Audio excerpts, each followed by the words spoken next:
C'est bon, Nisha.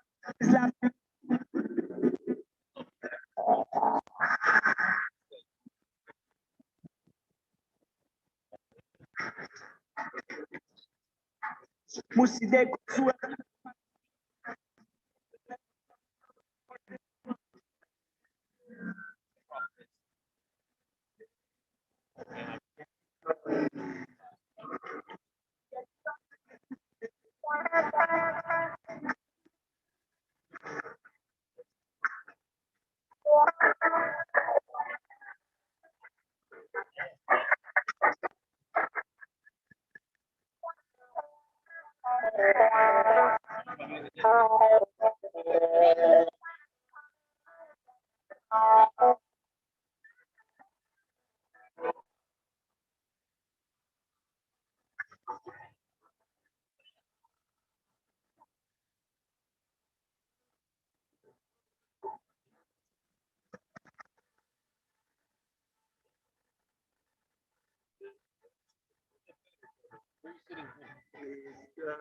Dave, you want a chair?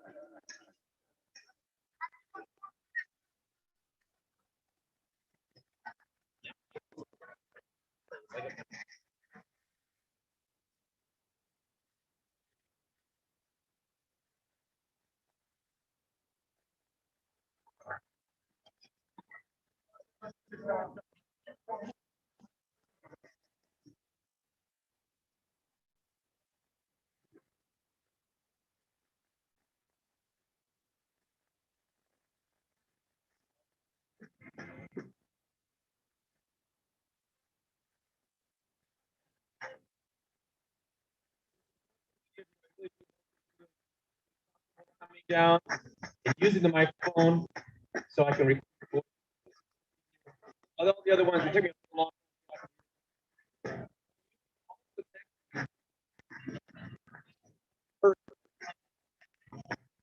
Putting out the phone number since I live in Washington.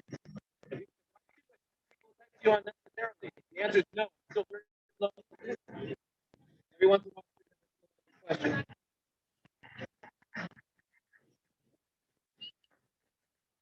How do you text?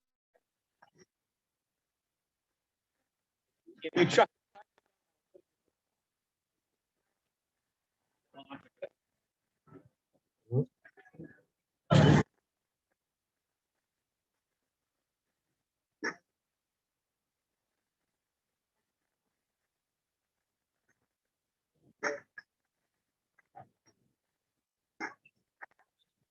There we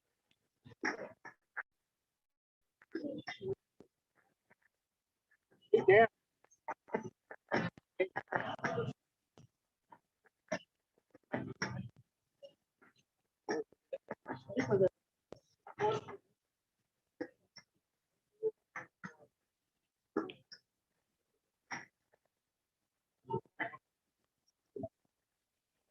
No.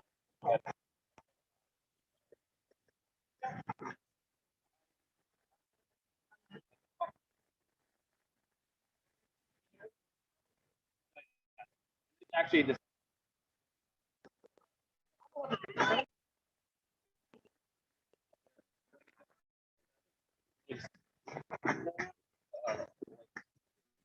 Yeah.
All right.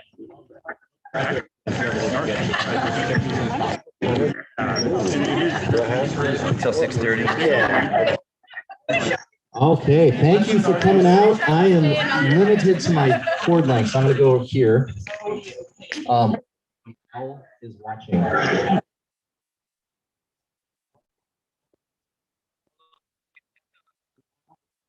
Yes. That's you a few minutes ago on YouTube. Oh my goodness. I hope I didn't say anything. Time travel. Okay. So thanks for coming out.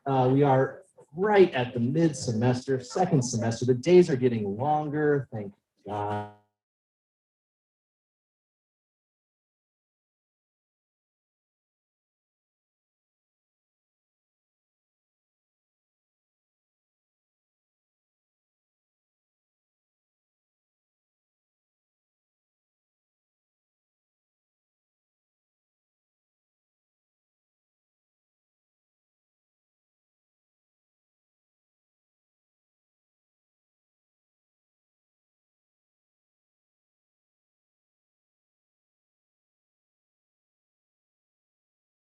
University, the students and faculty who have asked that question about this experience called college have pursued the answers together at lectures, discussions, debates, retreats. All are invited to engage our community of scholars and join together in asking this question and the other human questions of the great conversation. And allow me to pause a moment on this notion of the great conversation. Concordia has understood this conversation through the lens of the Lutheran faith tradition, which Luther's vision being the cultivation of free citizens, those trained in the ability to think clearly, serve their neighbors heartily, all while remaining humble in the shade of the cross. This all happens through conversation, through argument with other minds that challenge our thoughts and habits. I thank my administrators for making events such as Cui Bono possible. To the students and the faculty, thank you for being here and supporting us with your attendance and energy and the thirst to converse about who stands to benefit. And to those students, faculty, and staff who are tuning in, maybe on the Cui Bono Live, how can you take this to your classrooms and to your conversations that you have in your other places of community. Tonight, we have the privilege of listening to Dr. Dave Schultz. He earned his PhD from the Pennsylvania State University, where he wrote a dissertation examining something about the ways in which we talk about technology. He has numerous publications in the field of rhetorical theory, diving deeply into the thought behind our performative speaking, which he'll illustrate tonight. He has a long and fruitful teaching career spanning secular and sacred institutions, the University of Las Vegas, Pennsylvania State, Cal State Stanislaus, and Trinity Lutheran. We were lucky to snag Dr. Schultz as a communications faculty member in 2016, where he puts this kind of experience with the sacred and profane to work in our liberal arts curriculum. He is the embodiment of the great conversation. Please give Dr. Schultz a warm welcome as he explores our relationship with things. This sounds like a question from my core philosophy class, but we'll see how this goes.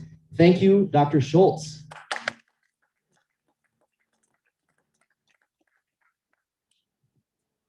Thank you all. If you're online, thank you for being here, mediated as you are through technology and objects that I'll talk about.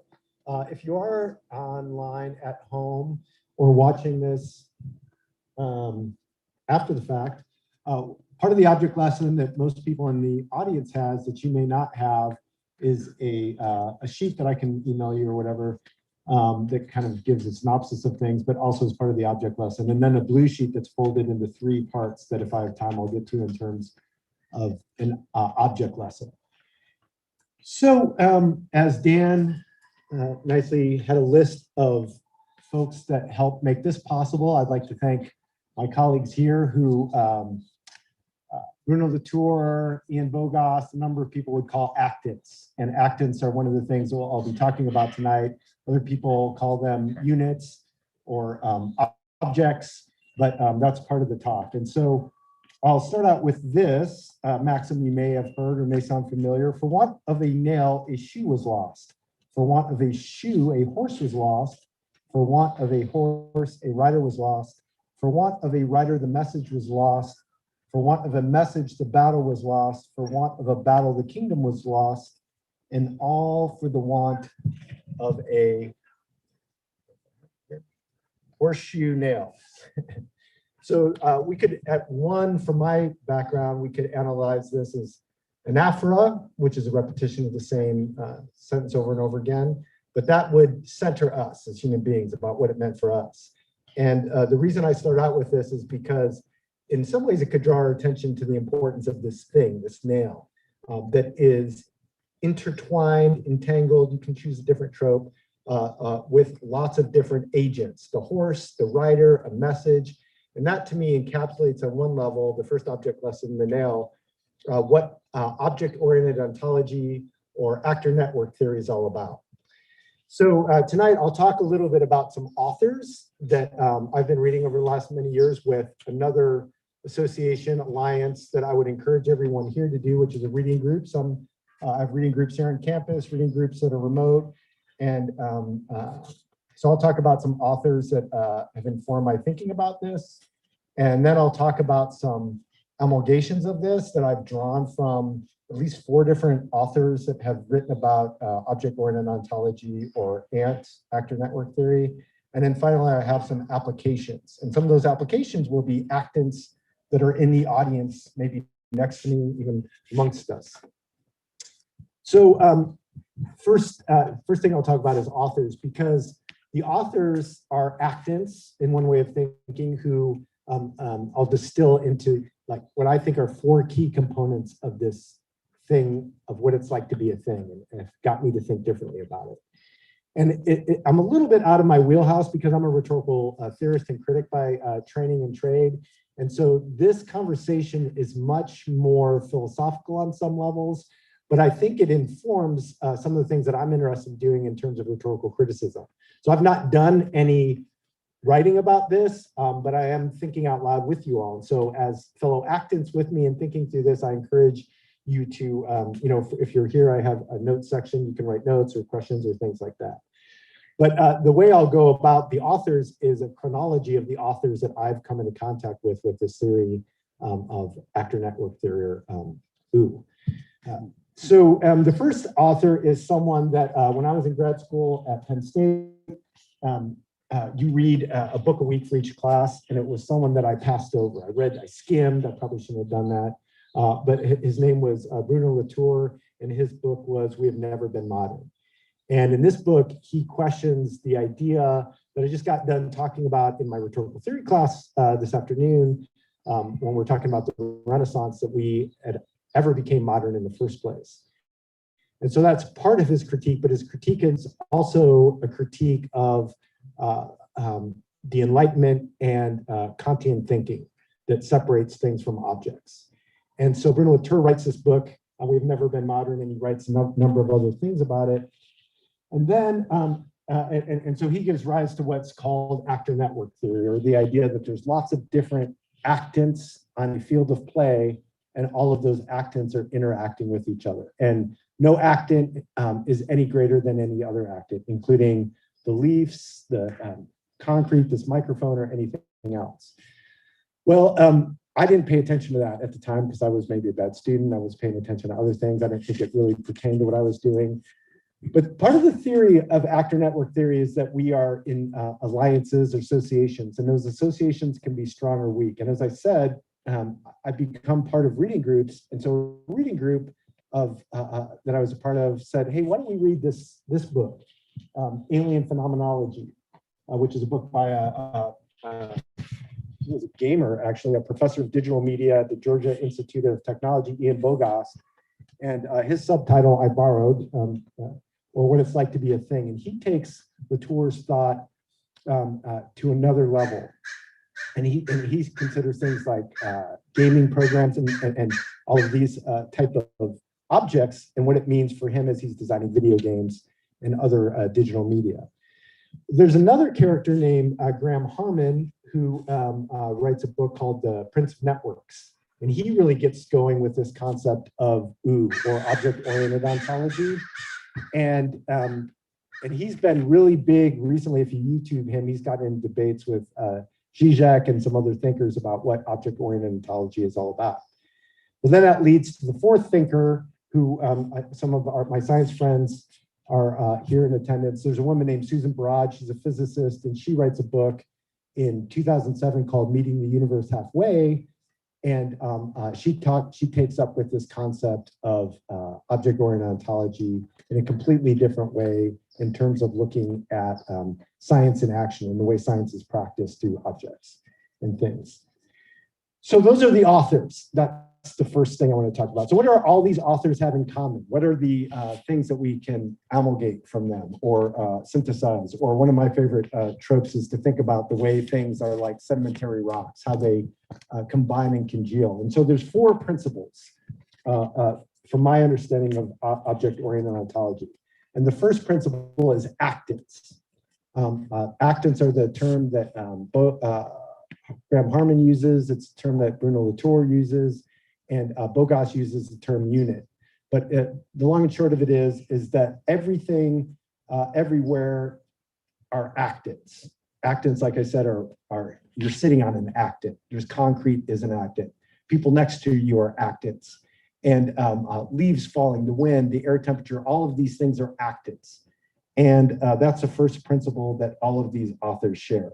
Oftentimes we don't notice these actants because we're in some ways, because in large part because of the Enlightenment, we live in an anthropocentric world. In other words, humans are the center of everything and we care most about what impacts us. From this perspective, actants are things that we should heed because they are part and parcel of our everyday lives. So the first, for the first concept is actants that most of these thinkers share. The second concept is irreduction, and this one gets a little trickier. So no actant can be reduced to instrumentalities of human conceit. In other words, the way we have been trained and thought is that everything serves us as human beings, and anything that doesn't serve us, we don't really care about. So the philosophical question of, if a tree falls in a forest and no one's around to hear it, does it actually make a sound? Well, that question itself, one might say, is anthropocentric because we're interested in the sound it makes for us versus for the trees. And from the second concept of irreductions, nothing can be reduced to anything else. And that's an important thing, because what that does is, from this concept of ooh, it flattens the playing field. So post-enlightenment, there's human beings that are above everything. We're the masters, and everything else is below us. Flat ontology says there is no actant that is greater or lesser than anything else, and no actant is reducible to anything else. So that's the second principle. First is actants. Number two is that no actant is reducible to anything else. But when actants touch each other, either physically or as we are interacting with each other now, that's a work of translation. And this is interesting to me because I'm a critic of texts, and I look at the way that texts mean things, the way that matter matters, to put it another way. So translation is the way that we attune ourselves to things, both texts. If you're in a laboratory, it could be a microscope or slides under that. If you're a musician, it could be musical notes and instruments. So translation is when we come into contact with actants and we translate, two things become one in what a number of these thinkers call the hybrid. And so the product of interacting is hybridity. And then the fourth concept of actor network theory, or OO, is that actants can be legion if we work toward associations. So any actant or actor is stronger or weaker, not because of some internal substance, which Aristotle would talk a lot about, internal kernel of substance, but rather because of the associations that we have with other actants. The more we cut off our associations, the less real we become in this theory. So those are the four principles that I've distilled from these thinkers as I've been reading them over the years. Number one is actants. Number two, again, is irreductions. Number three is translations. And number four is alliances. So why does this all matter? What are the applications? Well, I have one before you, and on your white sheet that you have, right over the thing is a piece of tape. If you try to take off that piece of tape, it might be hard, and maybe I put the tape on too hard. But there will be an act of translation that happens. Try to peel off that tape and see what happens. It's over the word thing.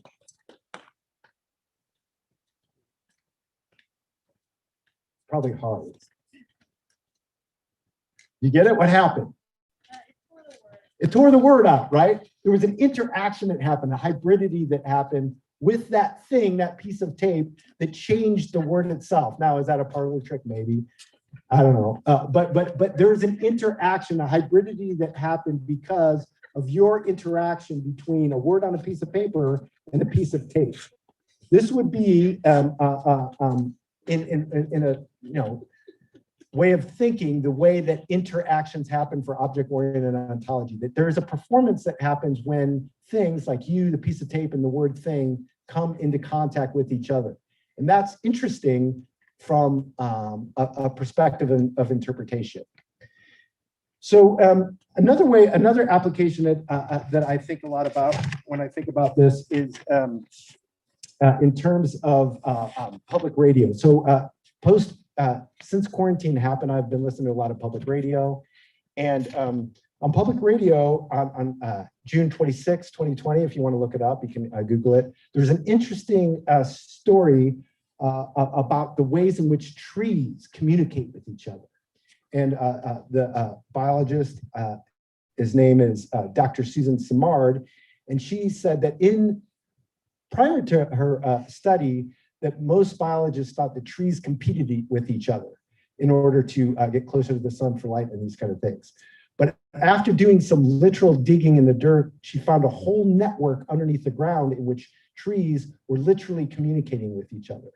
And again, it's not for humans' purposes, but it's for the trees' purposes. And this would be one application in the hard sciences world that I've thought about the ways in which actants interact, form associations and alliances, create hybrids. And those hybrids happen, as I understood it, through fungi, through mushrooms at this base level.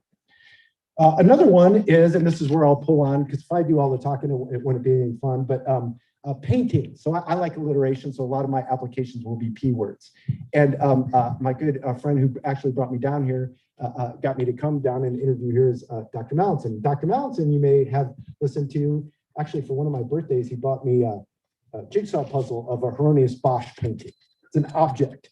And Hieronymus Bosch's painting, to me, is in some ways, in visual forms, performs in artistic form, object-oriented ontology and painting. And I don't know if I could interpolate Jeff to talk about that for just a second. Did you ever put this thing together? Once. It's only 150 pieces.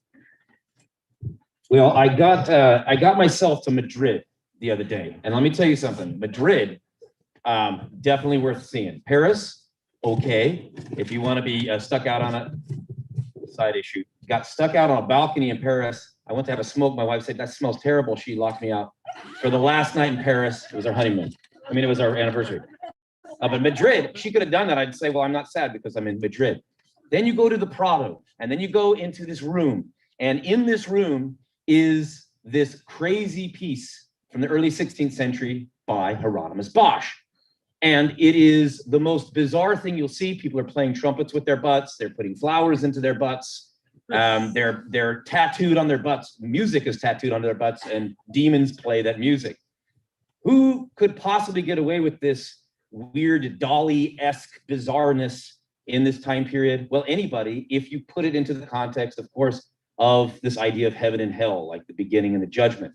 And I think what Dr. Schultz is pointing to is that for, well, there's a couple pieces to it, but for me, the thing that's really interesting is that I think he kind of gets this at almost a mystical level, which is, if you see it on the far left, you see this kind of heaven image. It's like an Edenic image. It's like Adam and Eve, and they're in bliss. They're in paradise. And then you have the hell scene. But the hell scene is kind of fun. And even though you don't necessarily want to get pooped into a hole by a bird and then have drunk people puke onto your pooped body, people are kind of amused by it. It's kind of more like Vegas or something. And so you don't really have the hierarchy anymore. You just have, if you ever see that piece again, don't just look at the inner bits, pull back and watch.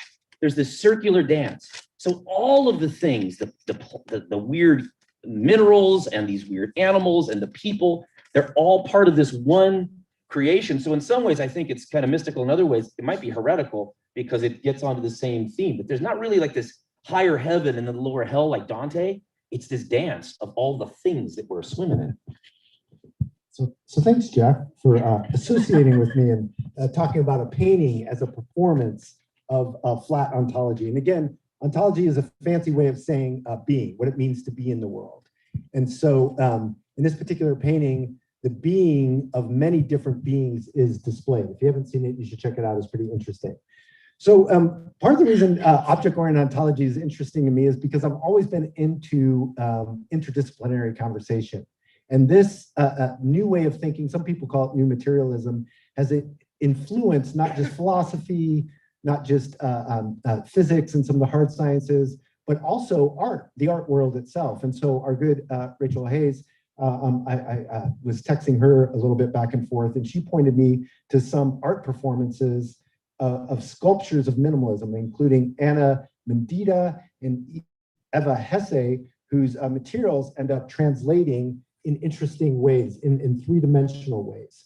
And Yoko Ono is another artist that is been interested in, informed by object-oriented ontology. So you can check that out. So we go from trees talking to each other, to paintings, to performances and sculpture, to, in my field, public address. So when I was in grad school, another book that I did read quite closely was a book by Jay Fliegelman, who wrote a book in 1993 called Declaring Independence. And in that book, he talks about the way in which, as Thomas Jefferson is composing and writing and contributing to the Declaration of Independence, the swivel chair that he invented informs the way that he's writing that text. And that became interesting to me because Jay Fliegelman is reading the declaration of text, not for the words, but the way that it was composed. In other words, the way the swivel chair, because he argues that the swivel chair gives Jefferson a 360-degree view of the world. And as he's writing it, he's seeing the world differently. He's seeing a global view of the world. So for me, it's made me rethink the way that I do public address criticism, the way speakers, for example, construct speeches, not just in the speech text, but if you think about what's the most famous American speech, at least in American history, that you can think of. Gettysburg Address is one. The I Have a Dream speech. And who gives that speech? Martin Luther King. And where does he give that speech? Washington, D.C. And where does he give it at Washington, D.C.? The Lincoln Memorial. Why does that matter? Right. So one might say that's not incidental that Martin Luther King is giving that speech in front of the Lincoln Memorial. He's using the statue as an object to communicate something that transcends just his words alone. So for me, that's a public address application. It's a way that I think about criticism differently. And when I teach rhetorical criticism, I use this analogy that rhetorical criticism is like an anthropologist that goes out. And an anthropologist, an archaeologist, sorry, wrong type of scientist, but maybe an anthropologist as well. An archaeologist goes out and does what? They dig, right? And they dig into the ground for what? Stuff, fragments, objects, to understand ancient people, right? But typically the stuff that they dig up is not complete. It's fragmentary, right? It's just a shard. Is a shard a pot? Is it a weapon? How do they figure out what that thing is or what it was used for? How do they interpret it, in other words? Other fragments, other contextual components, right? So at least for me in hermeneutics, which is a fancy word for criticism, interpretation, this happens with biblical texts, but also in my field, rhetorical texts. The way that one understands a text in some ways can best be understood, not just by the words, but the things that are placed around those words. So when Martin Luther King gives his I Have a Dream speech in front of the Lincoln Memorial, that's not incidental. When George Bush gives a famous, maybe infamous speech, mission accomplished, where does that happen? Aircraft carrier, right? Why does he do that? He didn't serve it in the Air Force, but he gets in a plane and he lands on an aircraft in some way because that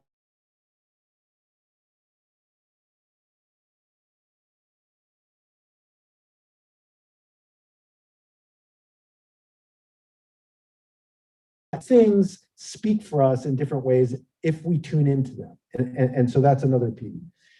Another P application is, and not to be corny here, but recently, you know, I got a teenage kid and we're always trying to find ways to bond. And so we got ping pong balls. And that ping pong ball, the more I play with my son, is impacted by what? The paddle is one acting, right? So I'm a subject, I'm interacting with the paddle, but every time my kid loses a point, he blames other things for that. What are other things he might blame? What's that? The sun in his eyes. The sun in his eyes, the wind blew the ball, right? There's all kinds of other actants that are interacting with him that he argues is why he loses a point. The net doesn't work or the spin on the ball. So to me, another P word for the application of object-oriented ontology is ping pong or tennis if you play tennis. There's lots of different ways in which these things happen. Another one, because I also talk about this in my rhetorical theory class, is the pre-Socratic. So Heraclides is a famous pre-Socratic who says famously, no man ever steps in the same river twice, for it's not the same river and he's not the same man. In other words, in some ways, the pre-Socratics got this concept of interaction with things, at least Heraclides did when he talks about our interactions with the river.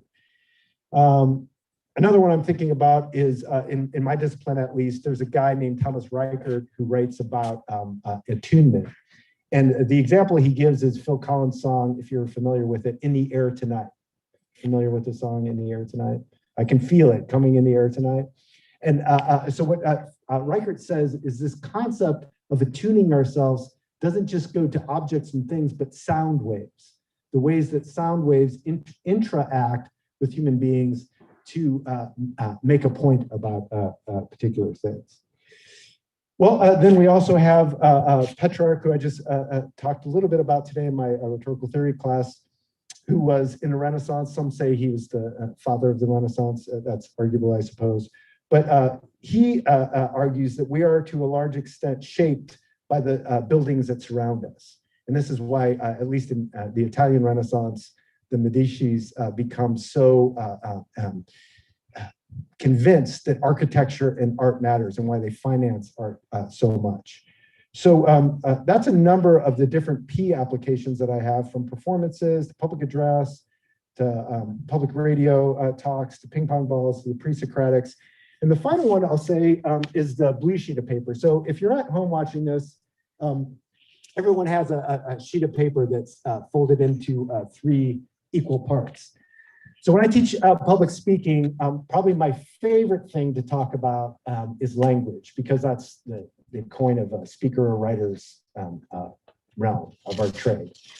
And so on the piece of paper, first I like to talk a lot about, so you can tear this piece of paper in 3 equal parts, if you will, for me. If you have a writing utensil, great. I try to bring a number around, but if you can share it. So first I talk a little bit about how language is arbitrary, but it also becomes conventionalized. And by arbitrary, what do you think I mean?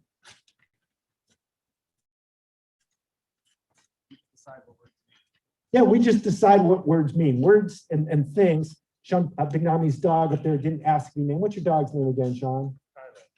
Kylo. Kylo didn't ask to be named that. Sean named him that. Why'd you name him that, Sean?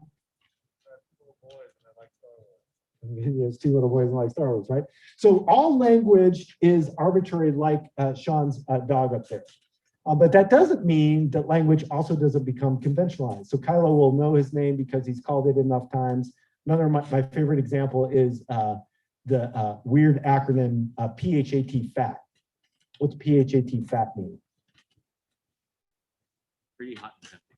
Turns out that's what it means. If you look it up in the Urban Dictionary, it's a when I was coming up, that was on T-shirts and all kinds of things you could buy. PHAT FAT. My dad was a chemist, and he always said, "Dave, you're a wordsmith. Language doesn't really matter." And when I've taught at different places, from UNLV to even when I used to coach debate, and I took students to Liberty University, we rolled up on a campus, and there was a big banner that said, "This university is proud to be politically incorrect. Language doesn't matter." And so different stages, people, including my good deceased dad now, said, language doesn't matter. We worry too much about language. So this is an object lesson that I tried to demonstrate how language matters, but also the way that we value things vary. So on the first piece of paper, if you will, write down a food you really dislike.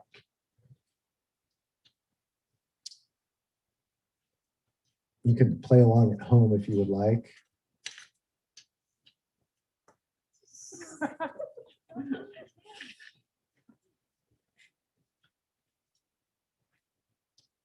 So do people have some? What are some foods you dislike? Shout them out. Eggplant. Eggplant. Celery. Celery. Beets. Peppers. Peppers. Pickled herring. Pickled herring. Is that herring? What else? Beans. Beans. Tomatoes. Tomatoes. Everyone's got to have one. McRib. McRibs. What's interesting is that everyone chose a different food. That to me, in one level, shows the arbitrariness of even the foods we dislike. Now, I know it seems a little goofy, but if you could put that food on the ground and stomp on it, and your show of disgust for that.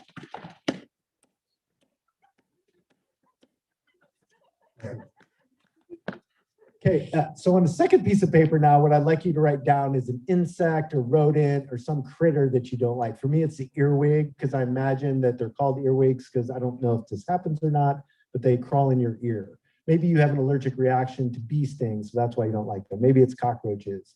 Maybe it's, I don't know. Maybe it's mice or rats. Maybe it's bats because of COVID-19, and you think that that is the origin of.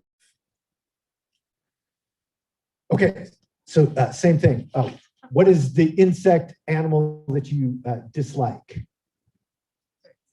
Mosquitoes, ticks, Spiders. 2 spiders. Red wasp.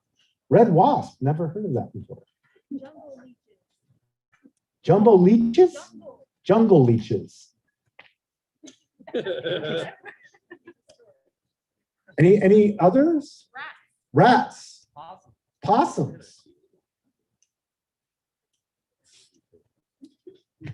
Okay, so now this is where when I'm teaching, I usually say that last stop was pathetic. I have other people come over to my classroom and say, what's going on in there? Your college students, come on, up your game a little bit. Stomp on this thing. So really stomp on it. Let that insect or thing that you dislike have it. Okay, so now on the third piece of paper, what I like you to write down is your mom's name. My mom's name is Betty. I love Betty. I talk to Betty every day since my dad died to check in on how she's doing. So what's your mom's name, John Lou? Mary. Mary. CJ. Linda. Linda. Brian. Michelle. Michelle. Shout them out. Your mom's name. Dan Dean. Ann.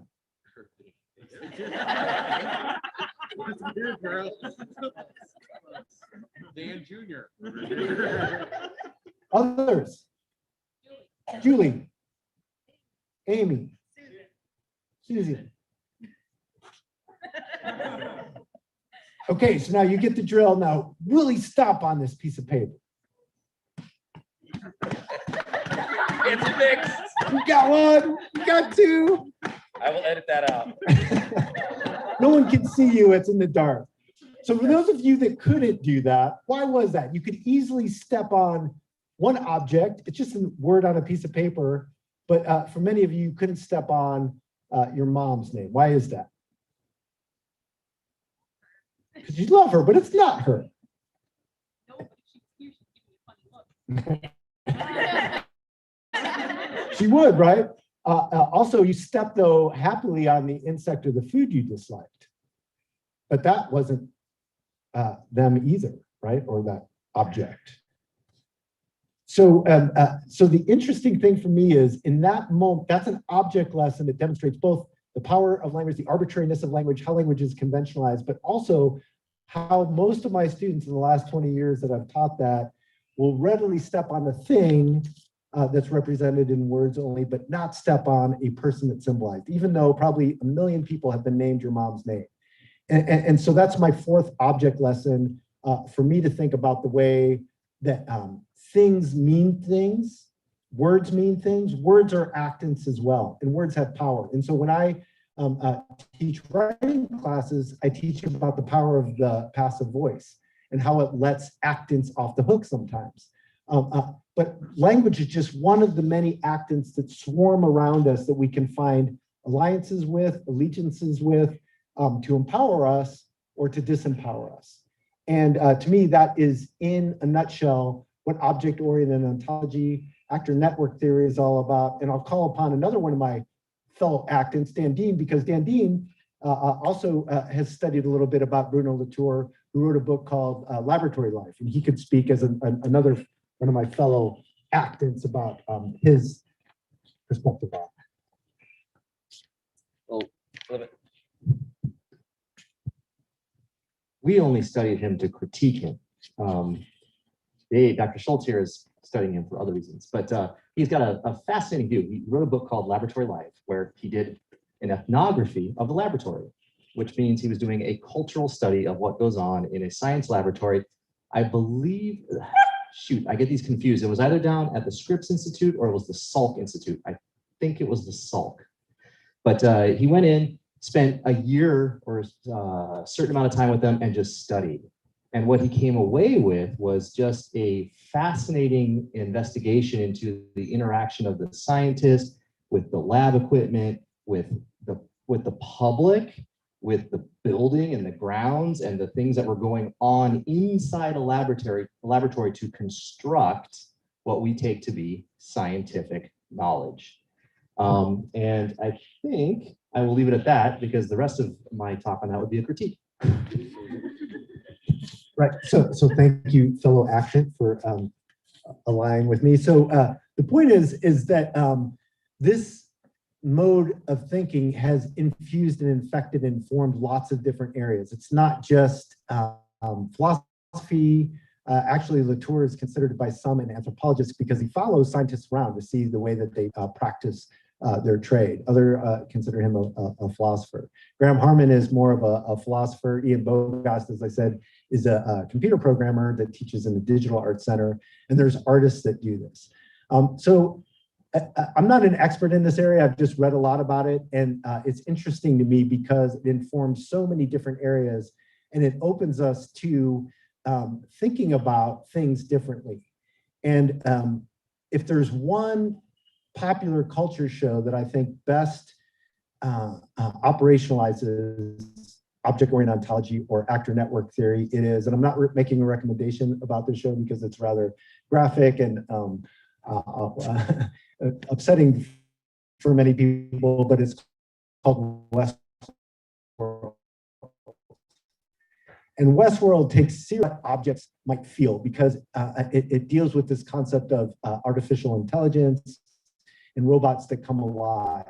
And people go to the equivalent of Disneyland to live out their fantasies and do horrible things to robots because they're just things.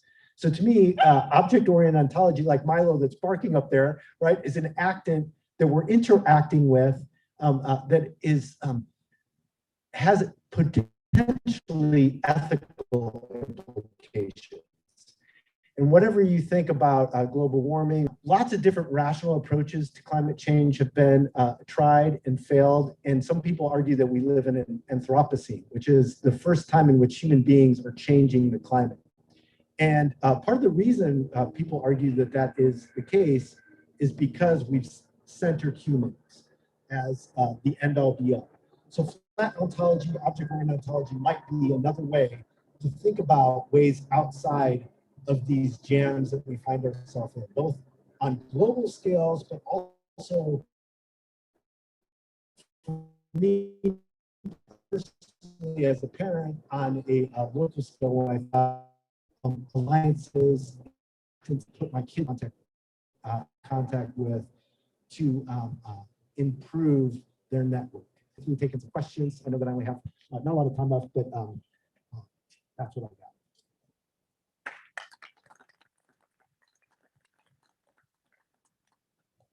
I think 13 minutes is a lot of time.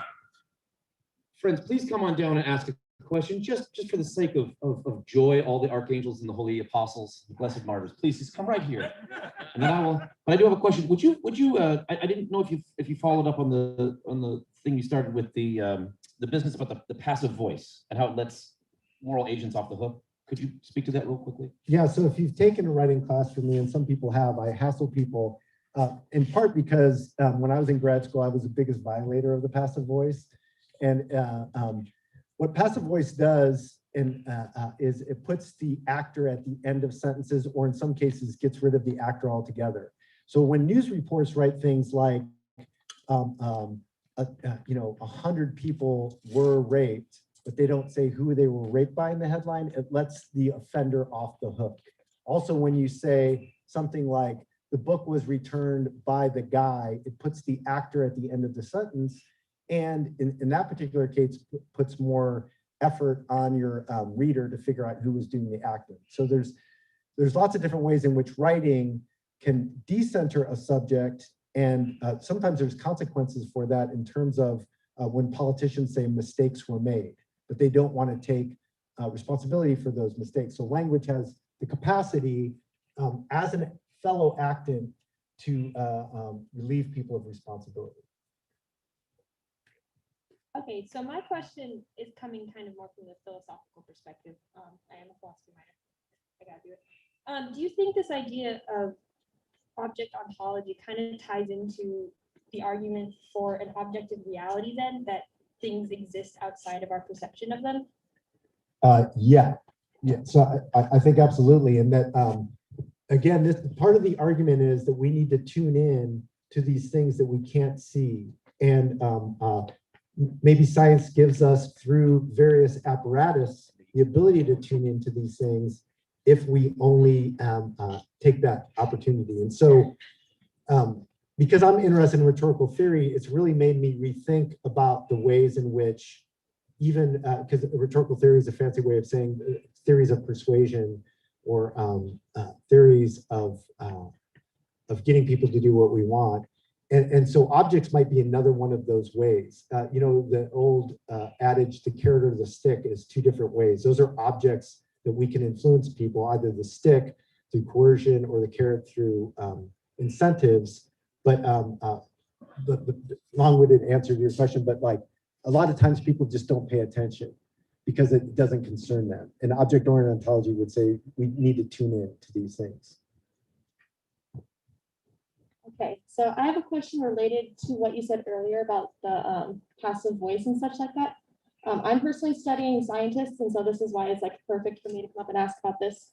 So I'm curious about how you think using the passive voice impacts the scientist perspective of the social construction of scientific knowledge, and then if that would maybe make them think that they're discovering objective reality rather than thinking about the context of the discovery, and then how the passive voice then would be how the passive voice would then be conveyed to the general public and their perception of what science is and what science does. Yeah, so I would have to defer to another one of my actants, our English composition faculty. Passive voice is grammatically not incorrect. Am I wrong, Dr. Santon? It's not grammatically incorrect. It's grammatically correct. It's a different writing style. And so if you've taken writing classes and you say, well, in the sciences, I never can use when I'm writing a paper the I pronoun, because that is subjective.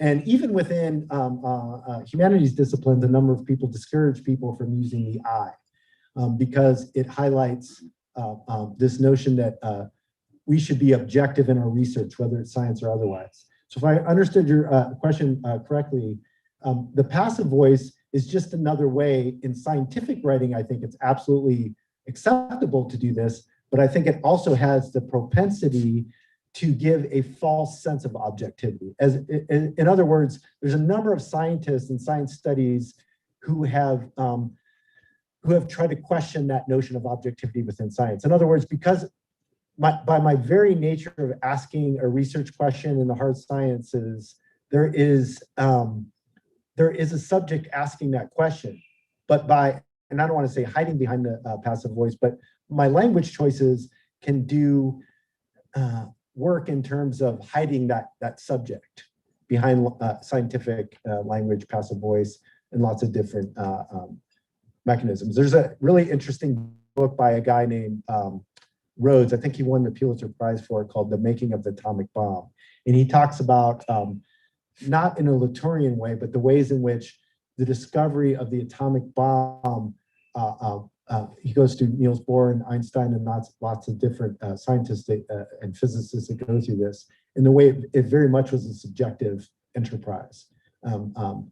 So people have done this in different ways, and I would say also that just because ooh and ant are the most recent fancy in vogue terms, new materialism to do this, I think that people, like I said, with the pre-Socratics, have been thinking this way for a long time. In fact, indigenous people, I think, and not to group them all together, but a number of indigenous people over the centuries have not removed objects from their a level playing field.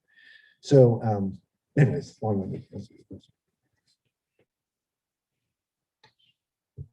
Dr. Schultz, why did you ask your colleagues to do your work for you this evening a little bit? Well, that's a good question, Dr. Mallinson. So part of my anxiety about giving this talk was, number one, it's not something I've ever written about or took a class about, but also because, to me, by standing up here and just talking at you, yammering at you for 50 minutes, it centers me as an agent. I become the only active. I become, it's a performative contradiction of object-oriented ontology to say there is one person that has all of this knowledge. So in a way, it was an attempt, maybe an attempt to spread the love, to spread the love with fellow actants that have made me possible. I wouldn't be possible were it not for Jeff Mallinson, were it not for Dan Dean, were it not for Brian Stanton. Well, I'm also in a reading group, and we read very another really interesting book who Charles Taylor writes a book called A Secular Age. And part of his argument is 500 years ago, we believed in things more than we do now. And we have disenchanted the world and created buffers. We used to be porous and now we've created buffers against the world. But anyways, the long and short of it is, I would not be the person that I am without an association of actants like Dr. Mallinson, like Dr. Santin, like Dr. Dean, like Dr. CJ and Dr. Lou. Dr. Thomas showed up. This feels like the weirdest setting for a talk show ever. But I think this relates to what you're talking about with Westworld. But I'm just curious what these thinkers or other people you've read have to say about like essentially imaginary objects, simulated objects, or particularly like digital objects and how that plays into it. Because there are things, you know, that we create and they're not even physical objects. So are those going to be on the same level playing field as us? Because it seems like in a way we can't let that be on the same level playing field. So just wondering. Yeah, no, so this is a great question. So another book that I read is a fascinating book by a guy named Ed Finn. And the title of the book is called What Algorithms Want. Well, algorithms are things, arguably, but they're not a tangible thing like the ping pong ball that I can hold. But it is something that human beings created in the act of translation. And the weird thing about algorithms is they found that algorithms, because they learn, that algorithms have started talking to each other in cyberspace, and we don't know what they're saying. And that's kind of an interesting, scary thing. But to your question, non-physical things can be actants as well in this theory, and they would have equal ontological status as human beings and anything else. And so whether they're algorithms or my colleague that teaches at Lewis and Clark, he writes a really fascinating piece in the Quarterly Journal of Speech called about the infinitesimal. And it's about the creation of the infinity, the concept of infinity, which is a mathematical concept that doesn't have an actual physical property to it. It's an imaginary number. So imaginary numbers and other things that have material consequences because of their alliances and interactions with human beings. And he does rhetoric of mathematics stuff, but his interest is precisely what you're talking about, algorithms and other actants that do this process of translation, interact with human beings to have real life impacts on the world, such as like formulas for why the stock market goes up and down. I mean, these are algorithms that trip and have material consequences, even though they don't have material being or ontology. And so I don't know if that answers the question, but in this line of thought, yes, concepts matter, and concepts are equally as important. I mean, think about the concept of grace. That's not something I can hold on to, but that absolutely matters in terms of my being in the world and the choices that I make as a being in the world. So it's not a number, but it's a concept that like justice or any other concept lacks a physical reference, but fundamentally matters to the way that I am in the world. And one might say my ethical being in the world, how I go about the way I know the world. So go ahead. So how do you think this topic might relate to different religious groups or sects, some of whom would glorify objects and use a lot of objects, and other who would, hate objects so violently that they would go into other churches and destroy them and burn them down? How does that play into this theory of how objects work? So this is where I get a little nervous because I'm not a theologian, and I would defer to my theologian friends, but I would say that the second principle that I talked about in at least this way of thinking is the idea of irreducibility. So you can have your relic or whatever, but that relic is no greater than any other relic in a flat ontological way of thinking. And I think that obviously there are all kinds of theological, depending on your metaphysics or your particular religious orientation, there's all kinds of potential pitfalls to think about through this position. But but I think that object-oriented ontology would say, why do, like there's lots of artwork that does things with religious relics that get people in trouble. Why is that? Well, because things matter to people, even though it's like your mom's name that she stepped on, even though it's just a symbol, there's a matter matters. And even objects like the word on the piece of paper matters to people. And so I don't know if that answers your question, but I think different people from different religious traditions, different faiths, even non-faiths, it's a very counterintuitive way to think. And so that's what I'm saying. I've been reading a lot about this. I don't have my mind completely made up about it, but it's infused and informing the art world, lots of different areas. The literature world, I'm reading a book right now called How Matter Matters in an Anti-Black World. And this woman reads all kinds of text through this lens of object-oriented ontology in a very fascinating way. The woman's name is, I can't pronounce her first name, but her name is Jackson, and the book came out in 2020. So it's informing and infusing lots of different fields of study. So even if you think it's hogwash, that may be the case. There's ways in which it's really, you should know about it at a bare minimum, because the art world, and lots of different people are talking about it. So I missed most of your talk, but a couple of things you said at the end intrigued me, because as a theologian for 16 years teaching theology, I always talked that Christianity was an affair of things. I'll repeat that. Christianity is an affair of things. That is that our Lord comes to us in physical material, clearly in the incarnation, but in every aspect of our faith lives, through bread, wine, water, but even more, ink and paint, right? So ink and paper through the Bible, but also wood and paint through icons. But in the early church, through the liturgy of milk and honey. So when someone was baptized, they came out of the baptismal font and ate milk and honey as a symbol, maybe even more than a symbol, almost like a sacrament of entering the land flowing with milk and honey. So my question back to you is Christianity an affair of things, or is it ideas? I think from an object-oriented ontological response would be both and. It is things and ideas, and that ideas come from things. So if you think about why does Jesus tell parables? In part because those parables are not literal things, but they're object lessons, quite literally, like my talk. How objects lesson about things, whether it's the widow's mite or the parable of the sower and the seed, or or even in the Old Testament about why God appears to Moses as what? Burning bush, right? Why does he appear as a thing? And also, again, I'm not a theologian, so I'm a little in dangerous water here. But what's interesting to me is why God creates all of the things of the world before he creates human beings.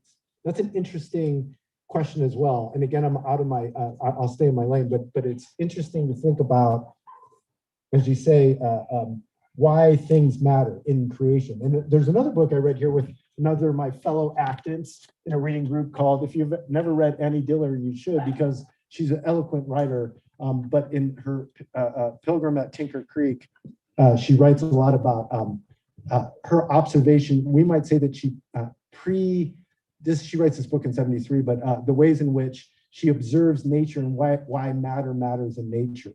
And she has tons of examples that she eloquently displays in this particular text. So anyways. Yeah, what's really fascinating, the reason I asked it is because in our faith tradition, right, God speaks, and the very act of speaking is the word of God.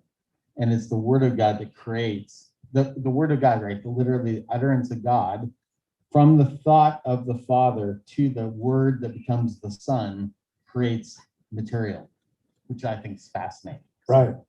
Yeah. The Logos. In the beginning was the Logos. And it pops up every 15 years. But if students are interested in like an example of this taking place in the arts, we did a reading group in Christ College about 5 years ago on the book Silence. And it's fascinating because in that book, it's about missionaries. Is it 16th century, 15th century? Catholic missionaries going to Japan. Japan had this huge Christian boom, and then they got locked down, and they were, it was kind of like, ancient Rome. The Christians were persecuted. So these Christian missionaries would sneak in, but when they were found out, the test to see if somebody had given up or not given up their faith, because the Japanese are friendly. They're like, well, if you give it up, we'll let you live with us. We'll actually give you a pretty good life. But the test was to step, just like you guys stepped on the face of your mothers, the test was to step on the icon of Jesus. And if they would do it, they would go free. And if they didn't do it, they were tortured and killed. So if you're interested, there's been a remake of the movie. I forget what year that was. There's an old 70s version of it, which I think is actually better. There's also the book, which is obviously the best to read. And if you're actually interested theologically, I know this is, what's Jeff, the author? Endo. He's got a whole series of being a Christian in a community that hates him, dealing with the theological issues that arise from that. So if you're interested, just read his other works besides the book Silence. But it deals with this idea, right, in the kind of negative, like, oh yeah, we do take that seriously. Thinking of, you made me think of it, Jacob, in terms of thinking about, traditions that even hate icons, or I shouldn't say hate, but who are not icon friendly. Like, I think many of us would be very nervous if we were saying, hey, you know what, throw that picture of Jesus on the ground and spit and step on it. All right, that would be tough. All right, but thank you. Let's thank Dr. Schultz for coming out tonight. You can stick around. We can ask some more personal questions. If you want to come up and figure this stuff out. This flat ontology stuff is a trip. We are working through it. Dr. Schultz is working through this. And stay tuned.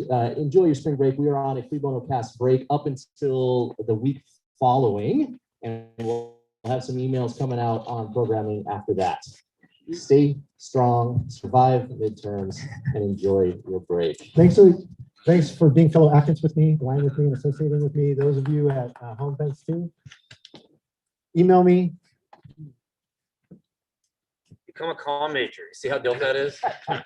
That's just not for people who want to get, a degree. There's some stuff in there. David, thank you. Yeah, thank you. Sorry, I'm late. Thanks, man. Thanks for. Can I help you break this stuff down? No, do you think? This is my little, I'm like the lady at church who does the communion wine. And then I drink it.